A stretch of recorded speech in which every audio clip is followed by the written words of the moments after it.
Sean bienvenidos nuevamente a Ciencias Virtuales. El día de hoy vamos a continuar con la materia de modelado de sistemas físicos o dinámicos, esto de la Facultad de Ingeniería de la UNAM, de la DIMEI.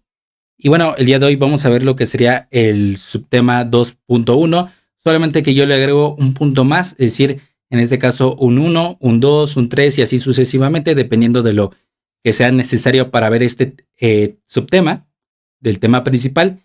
En este caso vamos a ver lo que serían los sistemas de primer orden. Sin embargo, es muy extenso este tema, entonces por lo tanto es que lo reparto a lo que sea 2.1.1, 2.1.2, 2.1.3 y así sucesivamente a lo que corresponda para estos tipos de sistemas de primer orden. De segundo orden también se van a extender, por lo tanto es por ello que coloco un punto de más. Y bueno, vamos a recordar algunas cosas que ya vimos desde los primeros temas, bueno, más bien del subtema 1.1, donde vimos el concepto de modelado. Y obviamente lo que les puse es que es un sistema como tal. Aparte de ser la extracción de un espacio a estudiar o analizar, es el conjunto de componentes que están interconectados de tal forma que se consiga una tarea u objetivo específico. ¿Ok? Lo que vimos en todo lo que sería el tema 1, pues es solamente obtener como tal a grandes rasgos el modelo matemático, encontrar lo que sería su respuesta también, ¿no? Que es a través de la transformada de Laplace y lo que deberíamos de encontrar es la función de transferencia y luego su respuesta, ¿no? Pero, sin embargo, hay algunas, en este caso, que necesitamos para encontrar la respuesta de lo que sería de un sistema donde tengamos hasta una segunda derivada, es decir, sistemas de segundo orden, pues necesitamos otras herramientas necesarias para encontrar su respuesta. Por lo tanto, vamos a necesitar más conocimiento sobre ello. En este caso, recordando también lo que sería ecuación diferencial, es aquella ecuación que contiene derivadas o diferenciales. Orden es la derivada de mayor orden contenida en la ecuación diferencial. Y tenemos las notaciones de derivadas: Newton, Lagrange, Cauchy, Leibniz, ¿ok? Todo esto pues ya lo deben de tener fijo, porque obviamente son antecedentes para esta materia y para poder avanzar con ello.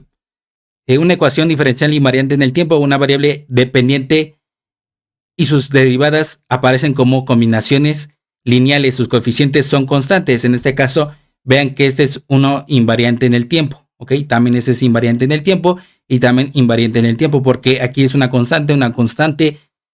Todo este término también se considera como una constante, en este caso también sería la constante, ¿ok? Y lo que sea K y K, aquí también es constantes, ¿ok? Por ello es que se llama ecuación diferencial invariante en el tiempo, ¿ok? Entonces, como tal, esa es la diferencia también. Aquí tenemos otra que también vamos a encontrar más adelante. Por ejemplo, en este caso es de una ecuación de tercer orden, ¿ok? Y que también la podremos encontrar de esta manera, porque también tenemos aquí una constante que es A, una constante que es B, una constante que es C y una constante que es D, y está normalizada, ¿ok? Estamos trabajando en sistemas lineales de ecuaciones diferenciales ordinarias, lineales e invariantes en el tiempo para recordar todo ello, ¿ok?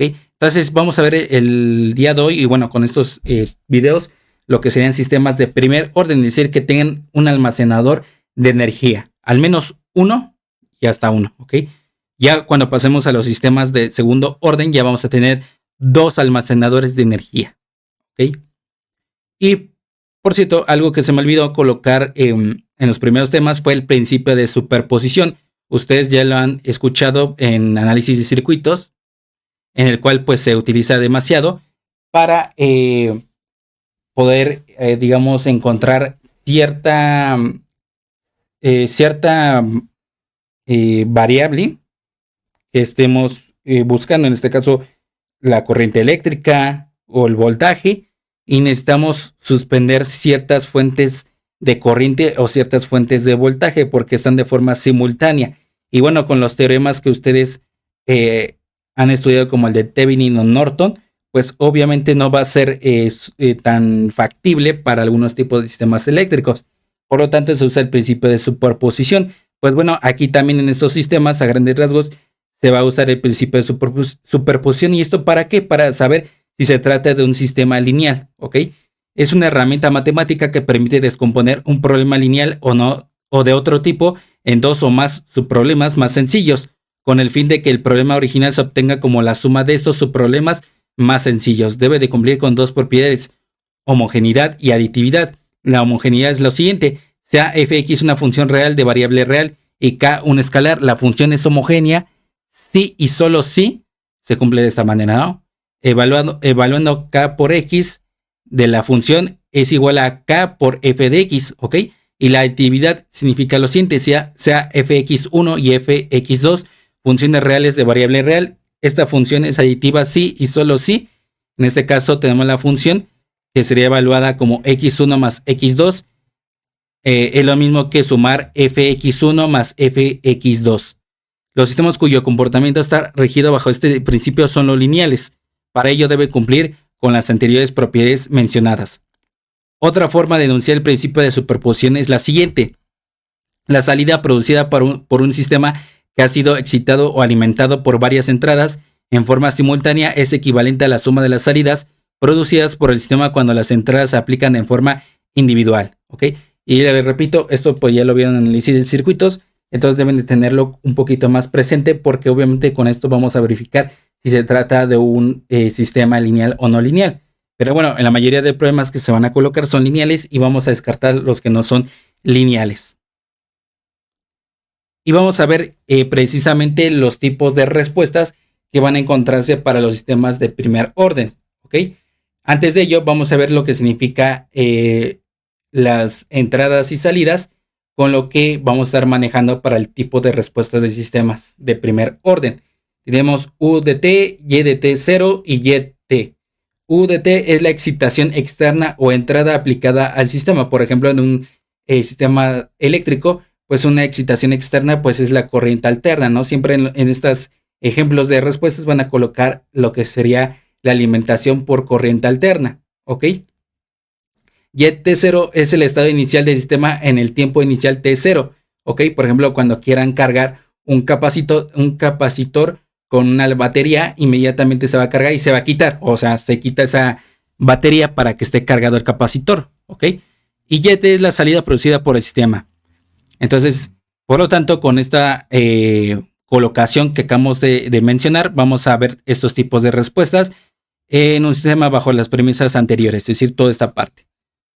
Libre, forzada, total, permanente y transitoria.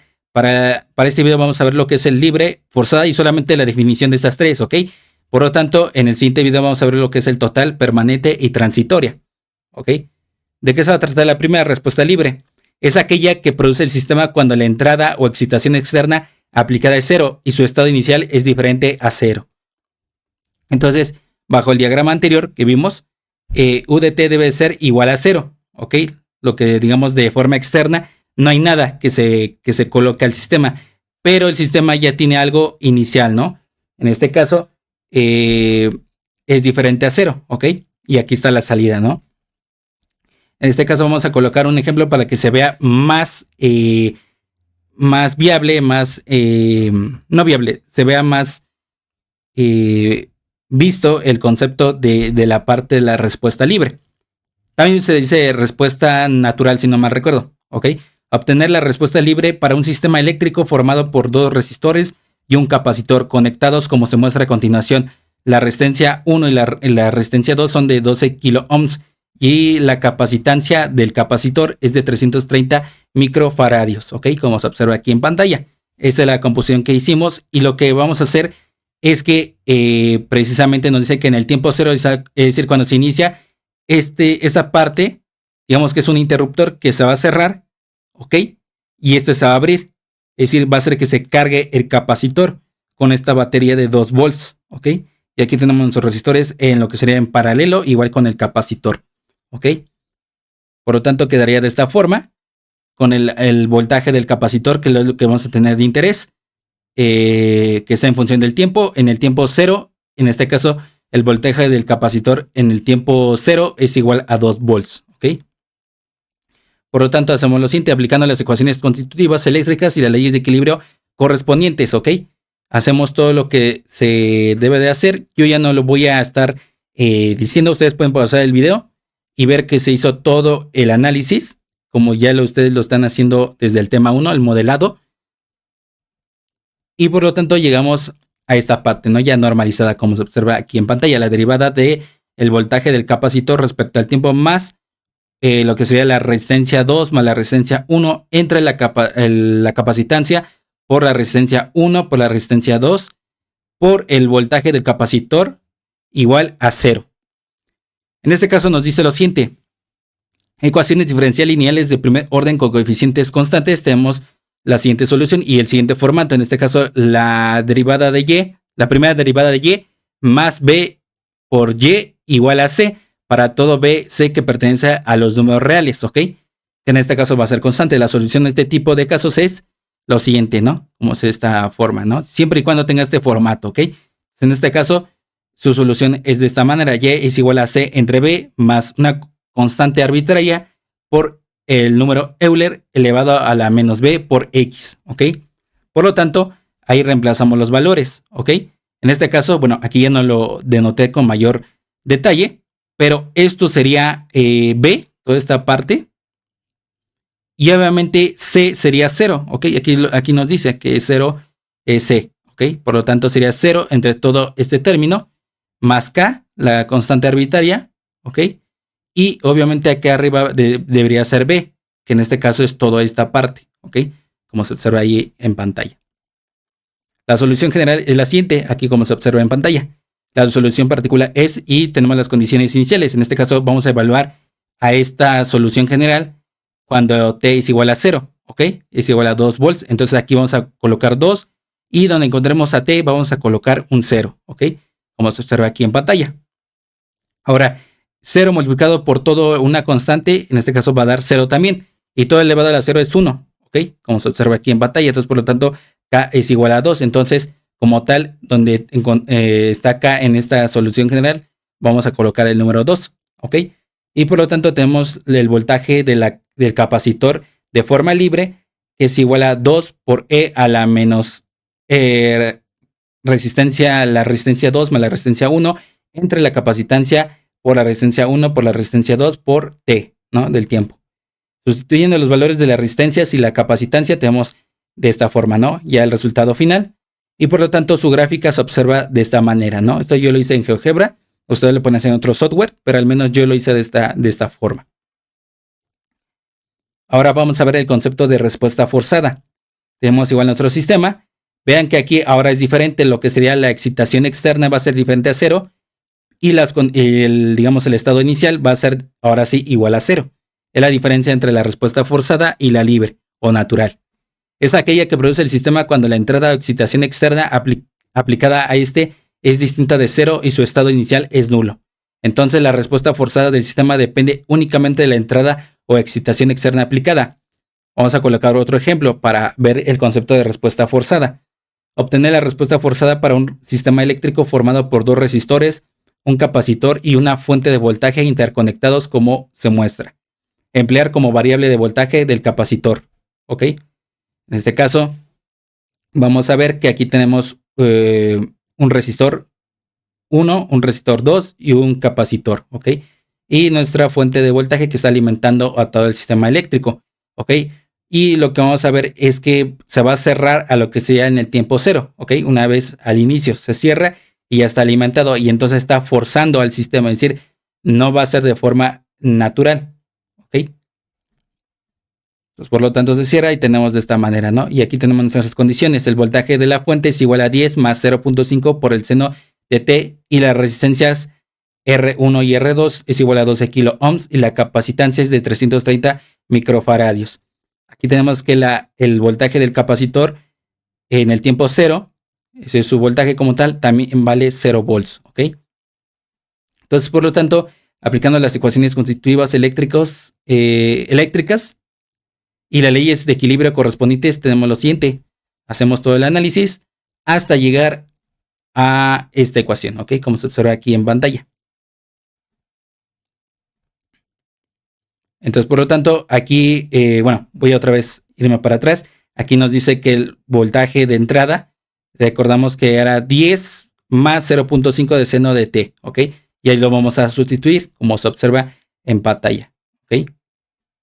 Entonces, por lo tanto, esta forma se puede hacer como fracciones parciales, de tal forma que es 10 entre la capacitancia por la resistencia 1 más 0.5 por el seno de t entre la capacitancia por la resistencia 1, ¿ok? Dentro de la literatura de Rodríguez, en este caso que es la que obtuve para todos estos ejemplos, Dinámica de Sistemas de Trillas México propone la solución siguiente y singular. Recordemos que hay varios tipos de soluciones, hay no varias, sino principalmente tres soluciones: la solución general, cuando tiene constantes arbitrarias; la solución particular, cuando le damos condiciones iniciales y la evaluamos y colocamos ahí lo que saldrían los valores de las constantes arbitrarias. Esa sería la solución particular; y la solución singular, que no se obtiene ni de la general ni de la particular, sino una propuesta para poder solucionar la ecuación diferencial. En este caso, el autor nos sugiere de esta forma: el voltaje del capacitor es igual a K2 más K3 por el seno de t más K4 por el coseno de t, ¿ok? Como se observa ahí en pantalla. Lo que hacemos es encontrar la derivada de esa función, de toda esta parte, ¿ok? Entonces recordamos, la derivada de una constante es igual a 0. Luego la derivada de esta parte, en este caso de seno, ¿cuál es la derivada de seno? Es coseno. Y la derivada de coseno es menos seno, ¿ok? Como se observa aquí en pantalla, ¿no? Y entonces, pues con ello ya podemos sustituir a la ecuación correspondiente. Bueno, esto lo hice para desprenderlo de forma más clara, como se vería ya una vez que el voltaje de salida se ve de esta manera. Entonces, de esta forma, aquí vamos a sustituir lo que sería el voltaje del capacitor, ¿ok? Como se observa aquí en pantalla, ¿ok? Entonces, aquí también lo que sería el voltaje de la capacitancia, que sería obviamente todo este término, y aquí lo sustituimos pertinentemente. Desarrollamos todos los términos y por lo tanto también vamos a estar utilizando esta parte, las ecuaciones diferenciales lineales de primer orden con coeficientes constantes, ¿ok? Como lo vimos con el anterior problema. En este caso, su solución es de este tipo, o de este tipo de casos, que es igual a y igual a c entre b más una constante arbitraria por e a la menos bx, ¿ok? Por lo tanto, tenemos lo siguiente. En este caso, observamos que para este caso deberíamos de encontrar este tipo de solución, pero esto fue para el anterior, ¿ok? Bueno, aquí se me olvidó quitarlo, pero a esto me refiero que esto fue para el anterior problema. Sin embargo, es de suma importancia que este tipo de solución ya no se podría encontrar con esta manera, sino encontrar lo que sería con constantes, ¿ok? Entonces, por lo tanto, esta es una forma de mencionar que no precisamente con este formato y con esta manera podemos encontrarlo, porque se hace más tedioso, porque entonces esto tendría todavía más incógnita, ¿ok? Entonces, en esta forma sería el voltaje del capacitor es igual a K1 por E a la menos R2 más R1 entre la capacitancia entre R1 por R2 por el tiempo, ¿ok? Porque obviamente esto lo podemos anular, ¿ok? Con lo que sería el primero, y podemos decir que este es una también tipo de solución a la que podemos agregar, ¿ok? Entonces lo que hacemos es lo siguiente. Aquí ya lo que hacemos es juntar los términos semejantes, que en este caso con los términos de coseno, de seno y los independientes, y acá también lo que sería aquí la parte de independientes y los de seno, y por lo tanto los términos de coseno no están y valen 0. Por lo tanto hacemos un sistema de ecuaciones lineales, como se observa aquí en pantalla, ¿ok? Porque tenemos lo que sería, bueno, en esta parte la parte de independientes, es decir, esta parte la vamos a igualar a esta parte, ¿ok? Como se observa en pantalla. Entonces K2 ya podría ser solucionada. Luego lo que tenemos para este término, en el caso de seno, todo este término lo colocamos en esta parte igualado a todo este término, ¿ok? Y luego todo este término que estoy señalando ahora mismo, lo vamos a igualar a 0, porque no, aquí a la derecha no está el coseno, entonces lo asumimos que vale 0. Por lo tanto, lo que hacemos es despejar a cada una de las constantes, K1, K2, K3 y K4.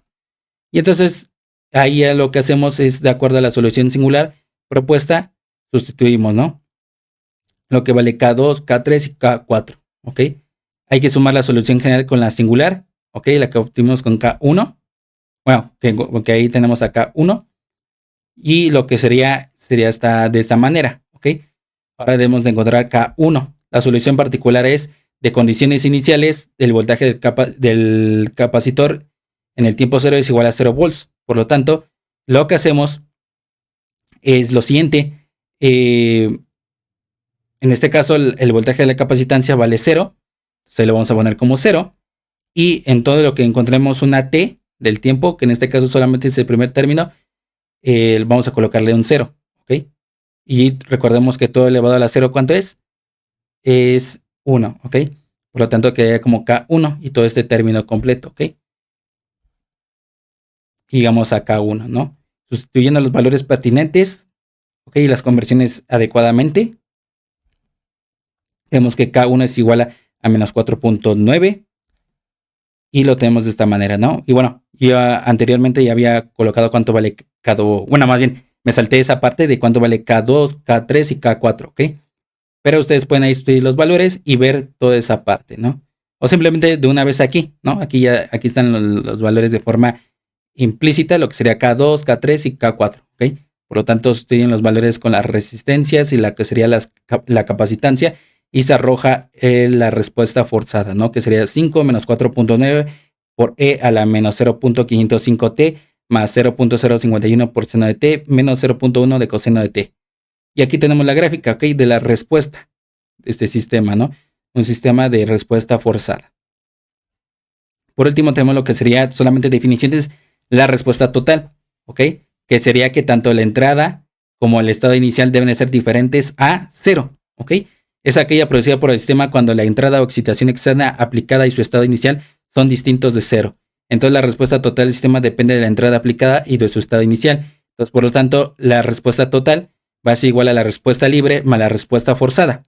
La respuesta permanente ahora es la que produce el sistema después de que ha transcurrido un cierto tiempo, generalmente grande. Se puede obtener mediante lo siguiente, es decir, la respuesta permanente es igual al límite cuando t tiende a infinito de la respuesta total, ¿ok? Cuando tengamos la respuesta total podemos encontrar la respuesta permanente y vamos a ver que donde tengamos una t, la vamos a evaluar a infinito, ¿ok? De tal manera que es cuando obviamente la respuesta total se va, digamos, permaneciendo o bueno, siendo constante en ciertos valores, ¿ok? Tenemos luego la respuesta transitoria, es aquella que produce el sistema antes de alcanzar su estado estable. Es la diferencia entre la respuesta total y la respuesta permanente. Entonces la respuesta transitoria es la respuesta total menos la respuesta permanente, ¿ok? Y bueno, aquí tenemos toda la bibliografía que se consultó. Si existen dudas más precisas, ustedes pueden consultar la siguiente libro, ¿no? En este caso se basó muchísimo en la de Rodríguez, Dinámica de Sistemas, pero también vamos a estar basándonos en Ogata, de Sistemas Dinámicos, Bolton, de Ingeniería de Control, y Dorf, Sistemas de Control Moderno, ¿ok?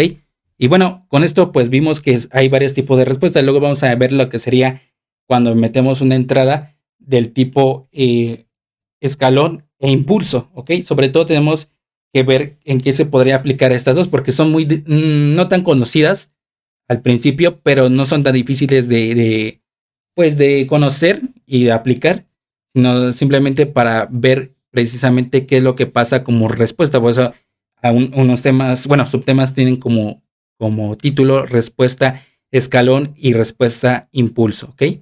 Que vamos a estar utilizando después en lo que sería, bueno, con sus posteriores materias en instrumentación y control o control industrial, si no mal recuerdo que así se llama. Entonces, por lo tanto, ustedes van a ver ya lo que sea con mayor aplicación esos tipos de entradas, ¿no? Escalón y lo que sería impulso. Y luego vamos a meternos a lo que sería la estabilidad, ¿ok? Los criterios de estabilidad para un sistema, ¿no? Y bueno, hasta aquí se termina el video. Solamente necesitamos que le den like, se suscriban, compartan, comenten y sobre todo que le den clic a la campanita de notificaciones para que cada vez que subamos algún video de ciencias virtuales se les pueda notificar en ese instante. Si no, nos veríamos en el próximo video. Que tengan un excelente día de semana. Hasta luego.